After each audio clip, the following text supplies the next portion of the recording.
السلام علیکم ورحمۃ اللہ وبرکاتہ نحمدہ و نصلی و نسلم علی رسولہ الکریم اما بعد۔ آج جس موضوع کے ساتھ میں آپ کی خدمت میں حاضر ہوں اس کا نام ہے ابن حجر عسقلانی رحمہ اللہ کے نزدیک راوی کے مراتب۔ اصل میں ابن حجر عسقلانی رحمہ اللہ نے اپنی کتاب تقریب التہذیب کے اندر 12 مراتب کو ذکر کیا ہے۔ تقریب التہذیب یہ اختصار ہے تہذیب التہذیب کا، اور تہذیب التہذیب میں انہوں نے سیاہ ستہ کے تمام روات کی تفصیلی جانکاری قارئین تک پہنچائی، اور جو اہم کام انہوں نے اس کے بعد میں کیا یہ کہ تہذیب التہذیب میں مختلف علماء کے اقوال ایک راوی کے بارے میں نقل کیے گئے تھے، اب وہ آ کر تقریب التہذیب کے اندر اس کا اختصار پیش کیے، اور ابن حجر عسقلانی رحمہ اللہ نے مختصراً زندگی کا جو خاکہ ہے ہمارے سامنے دے دیا، یعنی ایک آدمی کی پوری زندگی پڑھنا اور ان کے بارے میں جو ہمیں مطلوب ہے، ایک شخص کے بارے میں جو حدیث کے اندر بحیثیت راوی آتا ہے، آیا وہ عادل ہے یا ضابط ہے، ہم کیسے جانیں گے؟ آئیے دیکھتے ہیں ان کی کتاب میں وہ کس طرح سے ان درجات کو بیان کرتے ہیں۔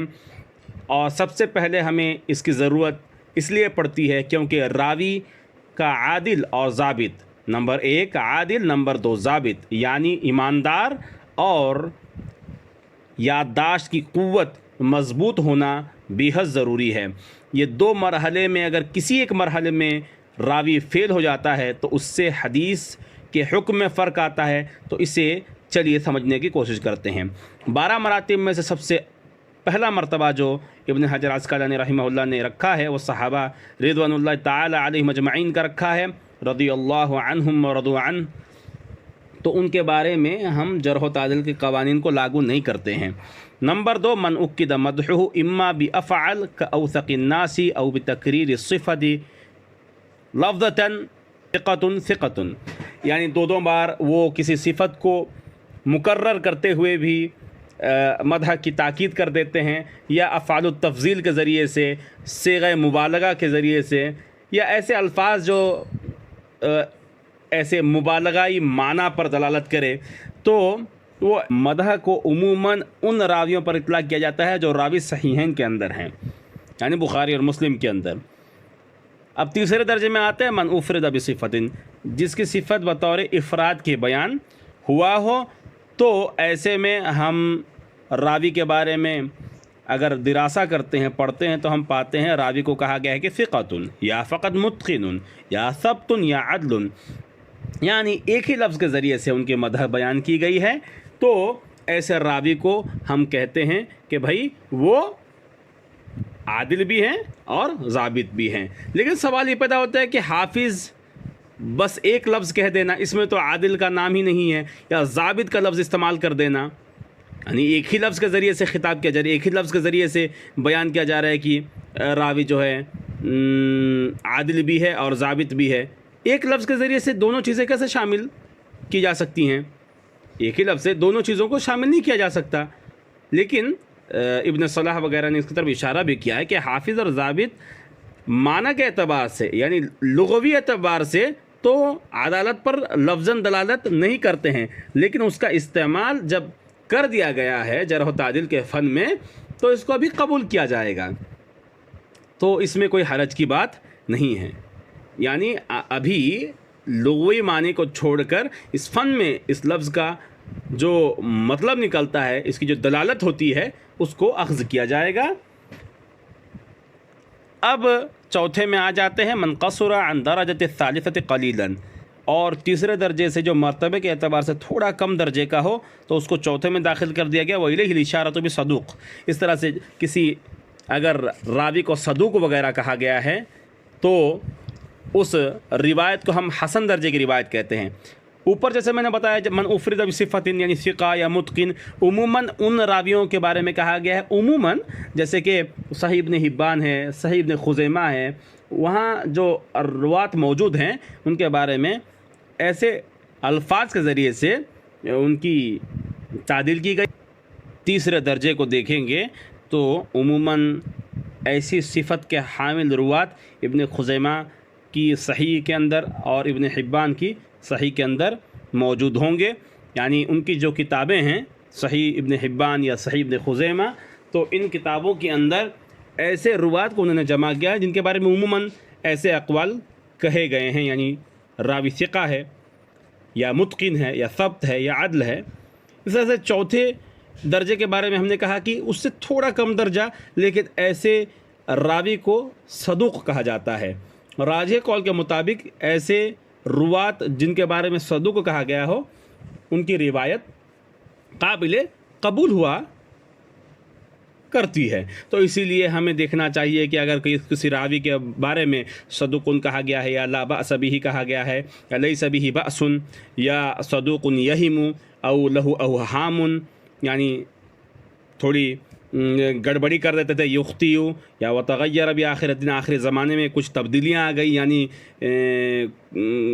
جو روایتیں انہوں نے سنی تھی اس کے برخلاف کچھ بیان کرنے میں لگ گئے، کچھ اسباب کی بنا پر، جس کے بارے میں انشاءاللہ ہم پڑھیں گے. لیکن بات یہاں پر جو ہے اتنی ہے کہ ایسے الفاظ کی جو دلالت ہوتی ہے وہ کیا ہوتی ہے اسے سمجھنا بہت ضروری ہے. تو میں نے یہی کہا کہ ایسے راویوں کے بارے میں ہم یہ حکم لگاتے ہیں کہ وہ روایت حسن درجے کی روایت ہے. اب 5ویں درجے میں آئیے من قصر عن الرابعۃ قلیلا، جو چوتھے درجے کے مقابلے میں تھوڑا کم درجے کا ہو، الیہ الاشارۃ، اور اس کی طرف اشارہ صدوق کے ذریعے سے کیا جاتا ہے، لیکن صدوق فقط نہیں ہے، صدوق سیء الحفظ، تو اس طرح سے لفظ بیان کیا جاتا ہے. یعنی جو لوگ بدعت یا اختلاط وغیرہ کا جو الزام ان پر لگایا گیا، ان لوگوں کو بھی اس 5 نمبر کی قسم میں شامل کر دیا جاتا ہے. اگر آپ دیکھیں تو اسکرین پر بھی میں نے اس کو لکھا ہوا ہے، وَيَلْتَحِقُ بِذَلِكَ مَنْ رُمِيَ بِنَوْعٍ مِّنَ الْبِدْعَةِ، اور اس میں ملحق وہ روات بھی ہو جاتے ہیں جن کو کسی بھی قسم کی بدعت سے متصف کیا گیا ہو، جیسے کہ شیعیت ہے یا قدریت ہے یا ناصبیت ہے یا ارجا ہے، یعنی جس کو ہم مرجی کہتے ہیں، اور تجہم ہے یعنی جہمی وغیرہ، اور دیگر کوئی بھی داعیہ ہو بدعت کا اگر پایا جائے تو ایسے میں ابن حجر عسقلانی ان کو 5 نمبر کے درجے میں شامل کر دیتے ہیں. اور صحیح بات ان کے بارے میں یہی ہے کہ ہم انتظار کریں گے یہاں تک کہ ان کے بارے میں اگر ہمیں معلوم ہو جائے، یعنی کسی راوی کے بارے میں معلوم ہو جائے کہ اس کے بارے میں ابن حجر عسقلانی رحمہ اللہ نے کہا ہے کہ صدوق سیء الحفظ یا یخطئ یا لہ اوہام، تو ایسے میں اس روایت کو ہم قابل اختبار مانیں گے. قابل اختبار کا مطلب کیا؟ وہ حدیث خود حجت بن جاتی ہے اگر اس کی موافقت کوئی ثقات کر لے، یعنی از خود وہ حدیث حجت ہوتی ہے، نہ اس کے لیے کوئی اعتبار کی ضرورت ہے، مطلب نہ کوئی شاہد کی ضرورت ہے، نہ کوئی متابعت کی ضرورت ہے. یعنی کوئی بھی اس معنی کا ثبوت اگر دیگر روایات میں مل جاتا ہے تو ایسے میں ہم اس پر یہ حکم صادر کرتے ہیں کہ یہ جو روایت ہے جس میں ایک ایسا راوی روایت کر رہا ہے جو صدوق سیء الحفظ کہلاتا ہے، تو اس روایت کو ہم اختبار کے لیے رکھ دیں گے، یعنی تب تک توقف کریں گے، خاموش رہیں گے جب تک کہ کوئی موافقت حاصل نہ ہو جائے ثقات کی جانب سے. اگر ثقات کی جانب سے موافقت حاصل ہو جائے، جس کو ہم اختبار کہتے ہیں، نہ کہ اعتبار. اعتبار تب کیا جاتا ہے جب کہ صدوق انشاءاللہ کہا جائے، یا ارجو اللہ بأس بہ، یا سویلح کہا جائے، یا مقبول، ایسے لفظ کے ذریعے سے اگر کسی راوی کے بارے میں کہا جائے تو تب ہم اعتبار یعنی شاہد اور تابع وغیرہ ڈھونڈتے ہیں. اگر شاہد اور تابع مل جائے تو ہم اس روایت کو حسن درجے تک پہنچا دیتے ہیں، لیکن حسن لغیرہ ہی ہے، حسن لذاتہ ہی نہیں ہے، کیونکہ وہ از خود حسن درجے تک حدیث نہیں پہنچتی ہے، وہ حسن درجے تک پہنچنے کے لیے دوسروں کی مدد لیتی ہے. اگر ان 5 جو مراتب میں نے ذکر کیے ہیں اگر اس کو ہم سمجھ جائیں گے تو انشاءاللہ بڑا فائدہ ہوگا